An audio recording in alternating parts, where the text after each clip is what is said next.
You guys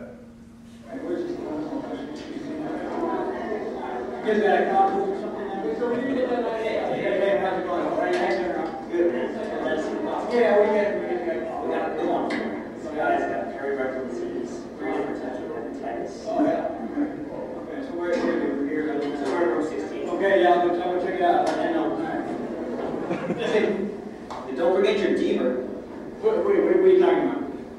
This guy can hold a book like nobody I've ever seen. Hey, you know, listen, I'm a chief resident now. I got medical students and that sort of thing, so, you know, I'm very deep. I heard the best. Hey, you're being a little out of line now. Okay? But look at these hands. Look, all right, listen, I'm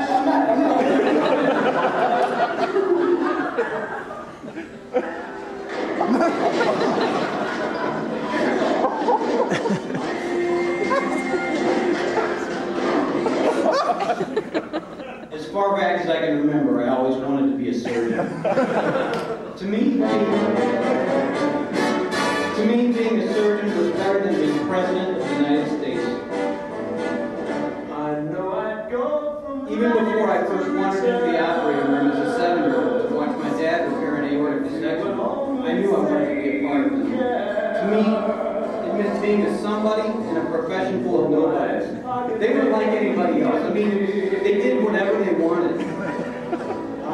If a patient showed up in the ER with a dozen bullets in his chest, they didn't call anybody else to help. They just took care of it. One time, during an endovascular aneurysm repair, the patient started coding. If we had been in CPL, I'm certain this guy would have died right then and there. Instead, Jim Black just calmly took care of the problem, and the guy went home a couple days later. It was beautiful.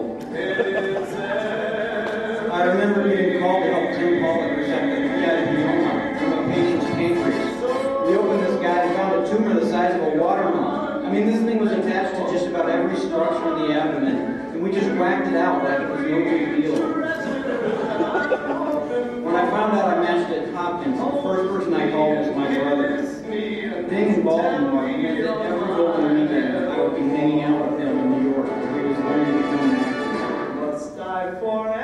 And my mother was happy for me until she started watching The Wire and found out I lived in the same street as Avon Barksdale. Nonetheless, she was proud to have her son joining the family business. One day, some of the kids in the neighborhood carried my mother's groceries all the way home.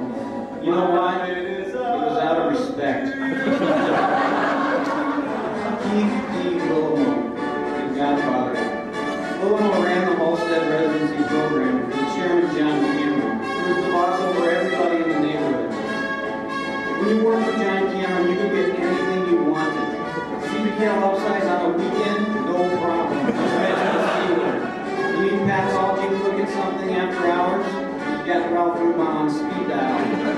Upgrade to first class, just tell me you work for JC and it's all taken care of. As a junior resident, I was the luckiest kid in the world.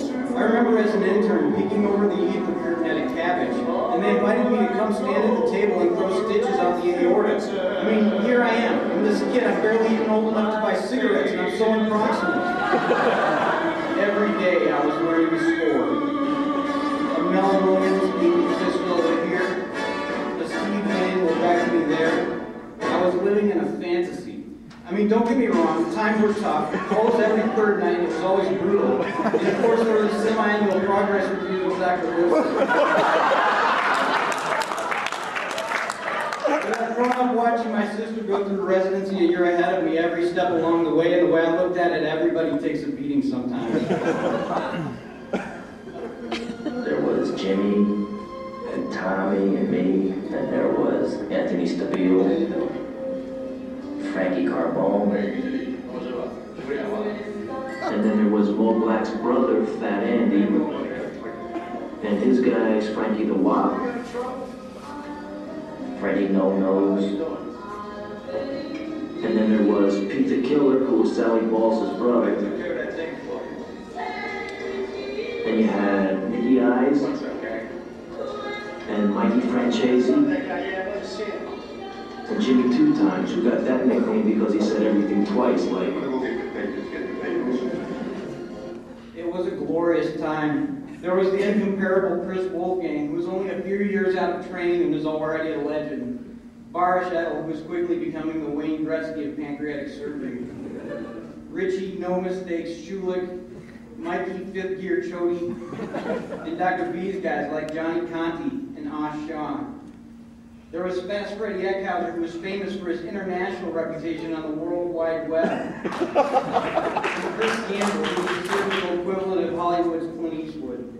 There was Tommy, the Killer Reifsnyder, and of course our new boss, Julie, to make it happen Christ-like, who got that nickname because no matter what challenge she faced as chair, she always found a way to make it happen.